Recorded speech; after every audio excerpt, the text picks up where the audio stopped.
प्यारे बच्चों नमस्ते। मैं सोनाली हार्डिया ज्ञानोदय विद्यालय इंदौर आज आपके लिए कक्षा 10वीं विषय विज्ञान का सेकंड चैप्टर अम्ल क्षार एवं लवण से संबंधित कुछ प्रैक्टिकल लेकर आई हूँ। तो पहले हम पढ़ते हैं अम्ल क्या होते हैं, क्षार क्या होते हैं, ये थोड़ा सा पढ़ लेते हैं, फिर हम प्रैक्टिकल करेंगे। तो चलिए हम सबसे पहले पढ़ते हैं अम्ल क्या है। अम्ल ऐसे पदार्थ हैं जो जल में घुलकर हाइड्रोजन आयन देते हैं। यह नीले लिटमस पेपर को लाल कर देते हैं। यह स्वाद में खट्टे होते हैं और इनका पीएच मान 7 से कम होता है। अम्ल का पीएच मान 7 से कम होता है। अब अम्ल के प्रकार। अम्ल 2 प्रकार के हैं, कार्बनिक अम्ल और अकार्बनिक अम्ल।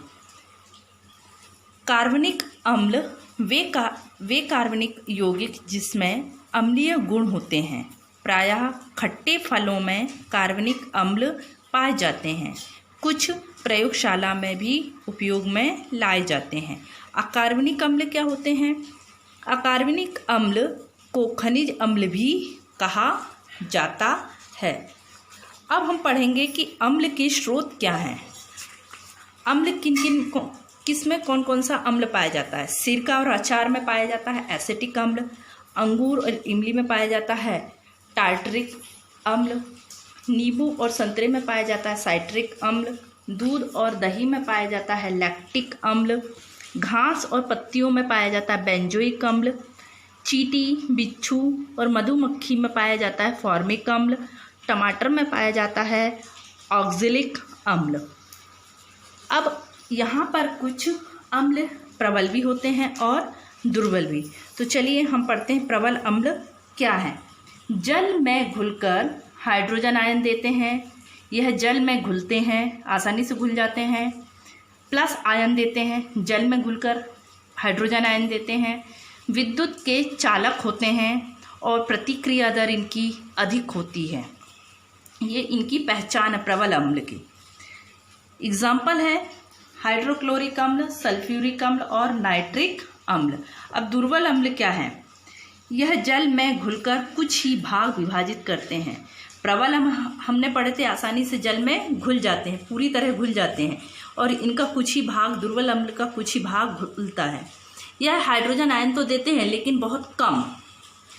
जल में घुलकर कुछ ही भाग घुलता है, इनका बहुत कम हाइड्रोजन आयन देते हैं। विद्युत के चालक होते हैं और प्रतिक्रिया दर इनकी धीमी होती है। जैसे एसिटिक अम्ल और कार्बनिक अम्ल को यदि पानी में घोला जाएगा तो ये आसानी से नहीं घुलते, इनका कुछ ही भाग घुलता है। अब क्षार क्या होते हैं? क्षार ऐसे पदार्थ हैं जो जल में घुलने से जल का पीएच मान 7 से अधिक हो जाता है। इनका पीएच मान कितना होता है? 7 से अधिक हो जाता है, क्षार कहलाते हैं। यह लाल लिटमस पेपर को नीला कर देते हैं। स्वाद में कड़वे होते हैं। धातु के साथ क्षारीय ऑक्साइड बनाते हैं। अब है क्षार के प्रकार। क्षार कितने प्रकार के होते हैं? एल्केली और क्षारक। एल्केली क्या है? ऐसे क्षारक जो पानी में घुलनशील होते हैं, जैसे पोटेशियम हाइड्रोक्साइड। आसानी से ये एल्केली क्षार पानी में घुल जाते हैं। और क्षारक ऐसे क्षारक जो पानी में अघुलनशील होते हैं और अम्ल के साथ मिलकर लवण तथा जल बनाते हैं। जैसे कास्टिक सोडा को सल्फ्यूरिक अम्ल के साथ मिलाया जाता है तो सोडियम सल्फेट और H2O बनाते हैं। अब कुछ क्षार के रासायनिक नाम हैं। हमने अभी पढ़े थे अम्ल के रासायनिक नाम, यह क्षार के रासायनिक नाम। पोटेशियम हाइड्रोक्साइड को कहा जाता है KOH, सोडियम हाइड्रोक्साइड को कहा जाता है NaOH, सोडियम बाइकार्बोनेट को कहा जाता है NaHCO3, इसे खाने का सोडा कहा जाता है। सोडियम कार्बोनेट को कहा जाता है Na2CO3, यह होता है धावल सोडा, इसे सोडा ऐश भी कहा जाता है। जब Na2CO3 + 10H2O होता है तो यह कहलाता है सोडियम कार्बोनेट डेकाहाइड्रेट कहा जाता है। यहाँ पर मैंने दोनों चीज़ एक साथ ली हैं। क्षार के रासायनिक नाम और अम्ल के रासायनिक कुछ स्रोत हैं, अम्ल के स्रोत हैं। आप इनको पढ़ लीजिए, देख लीजिए कि किसमें कौन सा अम्ल पाया जाता है, और ये क्षार के रासायनिक नाम है। अब यहाँ पर एक और नोट करने वाली चीज़ है कि क्षार और क्षारक दोनों ही एक नहीं होते हैं। ये दोनों ही शब्द एक नहीं हैं। क्षार और क्षारक दोनों ही एक शब्द नहीं है, अर्थात सभी क्षार क्षारक हैं पर सभी क्षारक क्षार नहीं है। क्षारक क्षार का ही गुण होता है। चलिए अब हम स्टार्ट करते हैं अम्ल और क्षार के प्रैक्टिकल्स। यहाँ पर मैंने पीएच पेपर लिया है। ये है नीला लिटमस पेपर और ये है गुलाबी लिटमस पेपर। इन दोनों के बारे में अभी बताती हूँ। पहले हम पढ़ते हैं पीएच पेपर।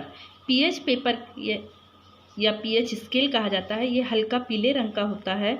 इसकी सहायता से हम अम्ल और क्षार की पहचान करेंगे। यहाँ पर मेरे पास कुछ चीज़ें हैं, हम उनकी सहायता से पीएच मान निकाल सकते हैं, उनका पीएच लेवल कितना है। यहाँ पर पीएच पेपर में 1 से लेकर 14 तक नंबर लिखे रहते हैं। जिस भी कलर का आएगा उसे हम, यदि 7 से कम आता है पीएच मान, 7 से कम होता है तो अम्ल में रखेंगे उसे, और 7 से अधिक होता है तो उसे हम क्षार में रखेंगे। तो चलिए हम सबसे पहले लेते हैं ये पीएच पेपर। ये मैंने धावन सोडा लिया है। धावन सोडे मैं पीएच पेपर लगाऊंगी। ये देखिए, ये आया है ब्लू कलर का हो गया, डार्क ब्लू कलर का, मतलब इसका जो पीएच मान है 10 से ऊपर है। ये देखिए 10 से ऊपर है तो हम इसे किस में रखेंगे, क्षार में। ये रख दिया। अब मैं दूसरा लेती हूँ पीएच पेपर। इस पर मैं नींबू का रस, ये नींबू का रस है मेरे पास, ये नींबू का रस डालती हूँ मैं। ये पिंक कलर का हो गया। जब पिंक कलर का हो गया तो पीएच पेपर पर मैं अंकित नंबर के अनुसार देखूंगी कि इसका किससे मिल रहा है। ये 2 नंबर से मिल रहा है, मतलब इसका पीएच मान 2 या 3 या 4 के लगभग हो सकता है। 2 से 4 के बीच में है, मतलब 7 से कम है। जिसका 7 से कम होता है वो अम्ल होता है। इसमें रख दिया। और मेरे पास अभी ये टमाटर भी है। मैं टमाटर का रस इस पर डालती हूँ।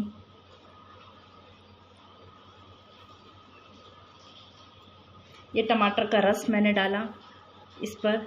इसका कलर में देखते हैं पीएच पेपर कैसे आता है। इसका लगभग 4 के लगभग है, तो इसका 7 से कम है। 4 के लगभग मतलब 7 से कम है, तो हम इसको अम्ल में रखेंगे। अब यहाँ पर मेरे पास कुछ एसिड हैं, हाइड्रोक्लोरिक एसिड। चलिए हाइड्रोक्लोरिक एसिड को डालते हैं पीएच पेपर पर। ये परखनली है मेरे पास। इसमें मैंने पीएच पेपर डाल दिया। इसमें मैं डालूंगी हाइड्रोक्लोरिक एसिड। ये देखिए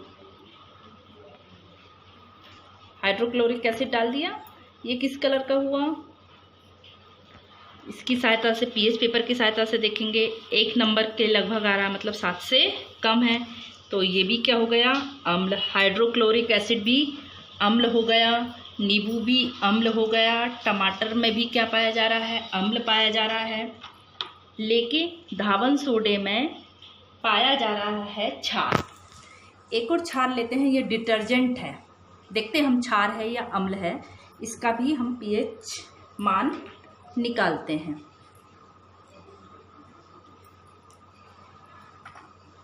एक परखनली ले रही हूँ मैं, उसमें ये पीएच पेपर डाल रही हूँ।